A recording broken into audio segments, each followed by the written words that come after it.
നമസ്കാരം. ഞാൻ നിങ്ങളുടെ സ്വന്തം ശരവൺ മഹേശ്വർ. കൃഷ്ണശിലയായി എന്ന എൻ്റെ പരമ്പരയിലെ 102ാമത്തെ എപ്പിസോഡാണിത്.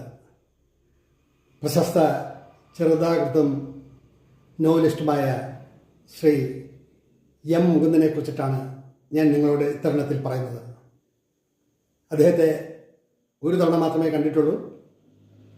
കത്തുകൾ കുറച്ച് എഴുതിയിട്ടുണ്ട്. ഖത്തറിൽ വെച്ചിട്ടാണ് അദ്ദേഹവുമായിട്ടുള്ള കൂടിക്കാഴ്ച ഉണ്ടായത്. ആ നോവലിസ്റ്റിനെ കുറിച്ചും ഞാൻ അദ്ദേഹവുമായി സംവേദിച്ചതിനെ കുറിച്ചുമൊക്കെയുള്ള ഒരു എപ്പിസോഡാണിത്. നിങ്ങൾ തീർച്ചയായും കാണുമല്ലോ. അദ്ദേഹത്തിൻ്റെ രചനകൾ ലോകപ്രശസ്തമാണ്. ആ നല്ല മനസ്സിൻ്റെ ഉടമയുമായിട്ടുള്ള സംഭാഷണങ്ങളാണ്